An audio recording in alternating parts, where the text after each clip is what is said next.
सिन्हा जी, अभी सनाता सिंह जी गए हैं, सभी ने रोशनी डाली है कि ये बर्निंग इशू के डिफरेंट पॉइंट्स पर। जब बंगाल का नाम आता है तो ध्यान में आता है कि ये अर्पण की भूमि है, ये तर्पण की भूमि है, ये शांति की भूमि है, ये क्रांति की भूमि है, ये मेरे रामकृष्ण से लेकर विवेकानंद की भूमि है, अरविंद से सुभाष चंद्र बोस तक की भूमि है, जनगण मन से वंदे मातरम तक की भूमि है। कहते हैं कि जो बंगाल आज सोचता है, हिंदुस्तान कब उसका पालन करता है। ये भूमि ऐसे बुद्धिजीवियों की भूमि रही है जिनका ध्येय गान था कि तन समर्पित, मन समर्पित और यह जीवन समर्पित, चाहता हूं देश की धरती तुझे कुछ और भी दूं। परंतु ग्रहण लगा साम्यवादी मार्क्सिस्ट सरकार के 34 साल के रूल में, ग्रहण लगा पॉलिटिकल वायलेंस का, कम्युनिस्ट वायलेंस का। उसके बाद ममता बनर्जी के बाद आकर ग्रहण लगा जिहादी हिंसा का। बुद्धदेव भट्टाचार्य से पूछा गया, आपके कम्युनिस्ट राज में यानी 77 से लेकर लगभग आज तक कितने लोग मारे गए होंगे राजनीतिक हिंसा में। उत्तर था विधानसभा में 27,000, जो असल में एस्टिमेट था 50,000 से ऊपर का। तो ये जो वायलेंस हम आज देख रहे हैं, Bengal is not burning today, it has been burning over the years, simmering over the years. पर आज इसने जो रूप लिया है वो पॉलिटिकल वायलेंस ने जिहादी वायलेंस का रूप लिया है। मैं लेके चलती हूं आपको 1970 में किस प्रकार की कम्युनिस्ट वायलेंस थी। सीपीआईएम ने सेनबाड़ी में सेन परिवार के 2 कांग्रेस के कार्यकर्ताओं की, भाइयों की हत्या कर दी और उनकी मां को कहा चावल बनाओ। उसने चावल बनाए तो दोनों उन बच्चों के खून को चावल में मिलाया और कहा मां को इन चावलों को खाओ। उस मां को चावल खिलाए गए, मां पागल हो गई, विक्षिप्त हो गई और मानसिक रूप से ऐसी विक्षिप्त रही जब तक 10 साल बाद उसकी मृत्यु हुई। ऐसे ही 1979 जनवरी मरीज झापा मासकर, 60,000 जिन्हें मैक्सिमम दलित लोग थे जो बांग्लादेश से परसिक्यूशन से बचकर, धर्मांतरण से बचकर बंगाल की शरण में आए थे। ये सुंदरबन के जंगलों में रह रहे थे और सरस्वती पूजा के दिन इनके ऊपर फायरिंग हुई, टीयर गैस शेल छोड़े गए, बॉम्ब्स मारे गए, इनके कैंपों को जला दिया गया और बच्चे, बड़े बूढ़े समुद्र में कूद गए जहां मगरमच्छ उनको खा गए और कुछ तो वैसे ही गोलियों से मर गए। क्यों? क्योंकि नहीं चाहते थे वहां से हिंदू यहां बंगाल के अंदर आए। उसके बाद अप्रैल 1982 अनंत मार्गियों की बड़ी सभा थी, एजुकेशनल कॉन्फ्रेंस थी। पूरे हिंदुस्तान से अनंत मार्गी कहां आ रहे थे? बंगाल में आ रहे थे। They were powerful force to reckon with. एक ताकत थी बंगाल में उस समय अनंत मार्गी। 3 पॉइंट्स पर इंटरसेप्ट किया गया। जो टैक्सी के अंदर थे, पेट्रोल डीजल बॉम्ब्स फेंके गए, टैक्सी समेत जला दिया गया, 17 लोग जल गए, कितने ही घायल हुए। इन सभी घटनाओं में किसी को सजा नहीं हुई।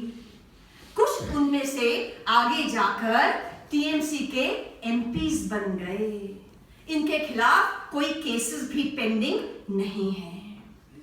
नानूर हत्याकांड सन 2000 में मुस्लिम पॉपुलेशन, वो कहते हैं हम किसान हैं, हमारी जमीन पर कब्जा मत करो, मार डाला गया सीपीआईएम के गुंडों ने।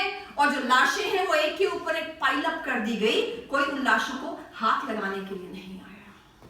नंदीग्राम मैसेकर 14 मार्च 2007 में 10,000 एकड़ खेती की जमीन फॉरेन कंपनी को देनी थी सीपीआईएम ने। लोगों ने विरोध किया, लोगों ने किसान भूमि रक्षा समिति बनाई, लेकिन गोलीबारी कर दी गई, हत्या कर दी गई, बॉडीज को वहीं डंप कर दिया गया। कम्युनिस्ट के बंगाल में ये लाशें मिलती हैं आपको, और जब ये दिल्ली में होते हैं, ये फ्रीडम ऑफ एक्सप्रेशन की बात करते हैं।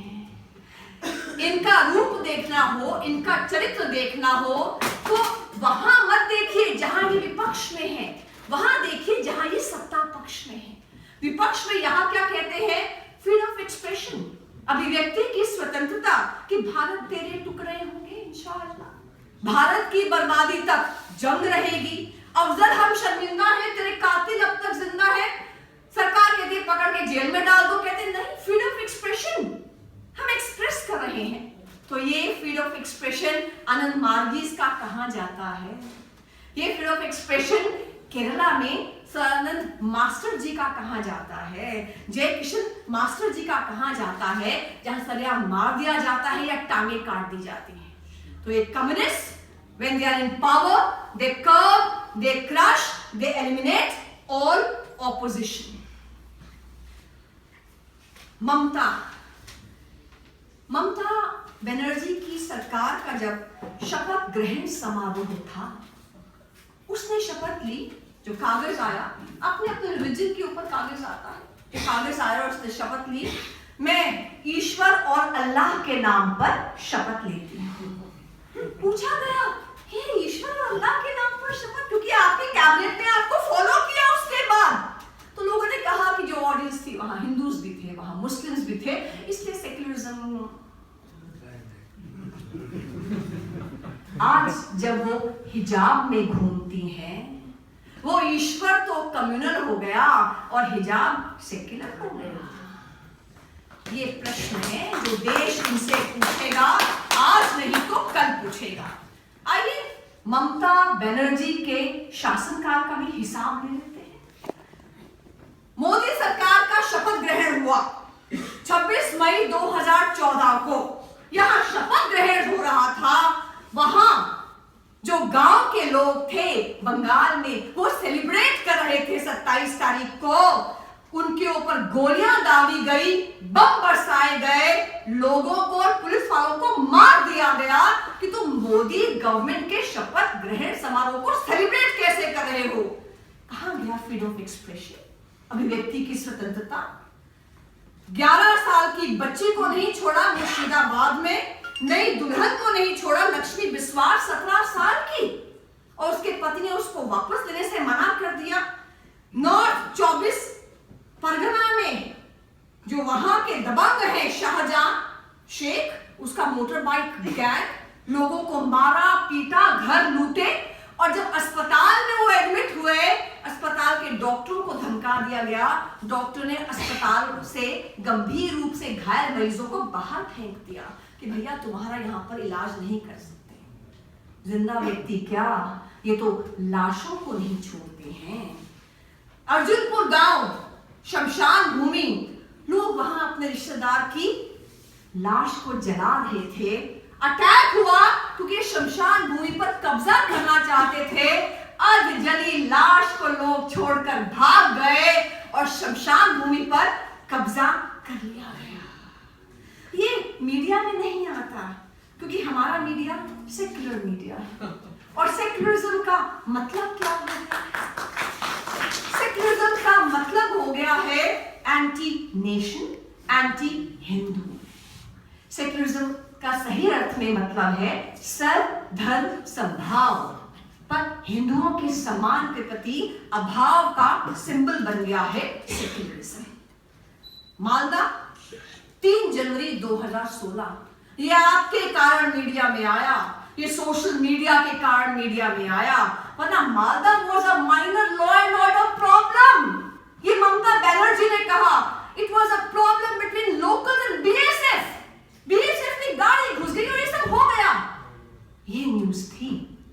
जब सोशल मीडिया ने लगातार मालदा को चलाया तो मीडिया में आया। पर हुआ क्या था 3 जनवरी 2016 को कि 1 साल पहले कोई एक हिंदू नेता उसने मोहम्मद साहब के बारे में कुछ कह दिया था। 1 साल लगा उस न्यूज को मालदा पहुंचने में। मालदा वो न्यूज पहुंची तो एक रातों रात ऑर्गेनाइजेशन खड़ी की गई कि हजारों लाखों लोग गांव इकट्ठे हो, इस्लाम खतरे में है।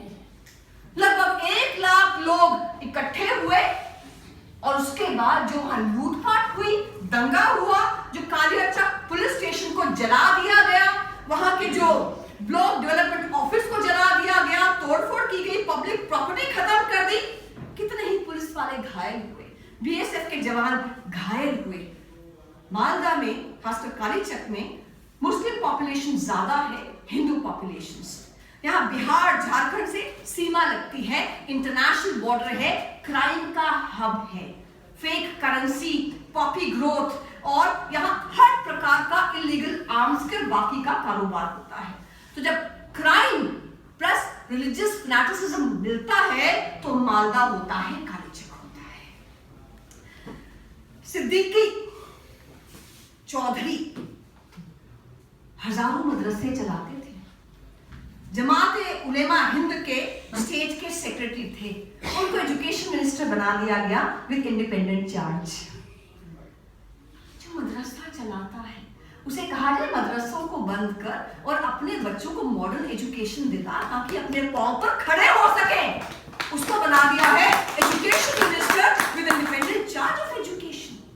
आपके एमपीस के घरों में बॉम्ब की फैक्ट्रियां मिलती हैं, जैसे भाई साहब ने बताया कि bomb making factory cottage industry बन गई है। और दूल्हागढ़ की घटना, दूल्हागढ़ 4 दिन तक जलता रहा। कैसे जलता रहा कि वहां एक धार्मिक रैली निकल रही थी, वो धार्मिक रैली ने कब लूटपाट शुरू कर दी, लोग हिंदू घर छोड़ कर भाग गए, ज्वेलरी लूट ली गई, घर लूट लिए गए, उसके बाद घरों को जला दिया गया।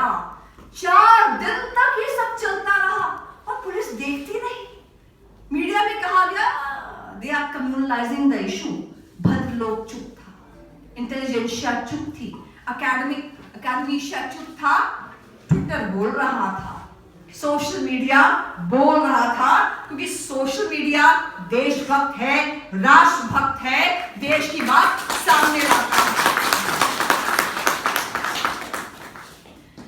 मालदा में जो हिंदू मारे गए, जिस प्रकार का घटनाक्रम उन्होंने देखा, मुझे ऐसा लगता है कि अगर कोई कभी उनसे पूछता कि भैया तुम्हारा परिचय क्या है, तुम इतना लूटे हो पिटे हो, तुम्हारा परिचय क्या है, तुम कौन हो, तो शायद वो हिंदू कहता कि गोपाल कृष्ण के नामों पर कब मैंने अत्याचार किया, कब दुनिया को हिंदू करने घर घर में नरसंहार किया, कोई बतलाए काबुल में जाकर कितनी मस्जिद तोड़ी, भूभाग नहीं शत शत मानव के हृदय जीतने का निश्चय, हिंदू तन मन, हिंदू जीवन, रग रग हिंदू।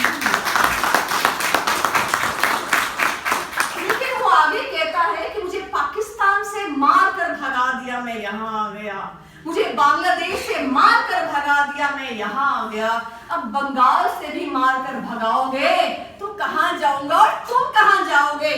इसलिए पूरे हिंदुस्तान के हिंदू कह रहे हैं कि आखिर सहने की भी सीमा होती है, आखिर सहने की भी सीमा होती है, सागर के उर में भी ज्वाला सोती है, मलयानिल कभी बवंडर बन ही जाता, भोले शिव का तीसरा नेत्र खुल जाता। और यहाँ के आयोजक आह्वान दे रहे हैं पूरे हिंदुस्तान को, मैं इनका साधुवाद करती हूँ, नमन करती हूँ कि ऐसे इशू पर इस कार्यक्रम का आयोजन किया है और पूरे देश को आह्वान कर रहे हैं कि बंगाल पर कुछ तो सोचो, कुछ तो बात करो कि हो गई है पीर पर्वत सी पिघलनी चाहिए, इस हिमालय से कोई गंगा निकलनी चाहिए। सिर्फ हंगामा खड़ा करना हम सबका मकसद नहीं, हमारी कोशिश है कि ये सूरत बदलनी चाहिए और तेरे सीने में नहीं तो मेरे सीने में गई हो कहीं भी आग, लेकिन न्याय की आग जलनी चाहिए, आग जलनी चाहिए।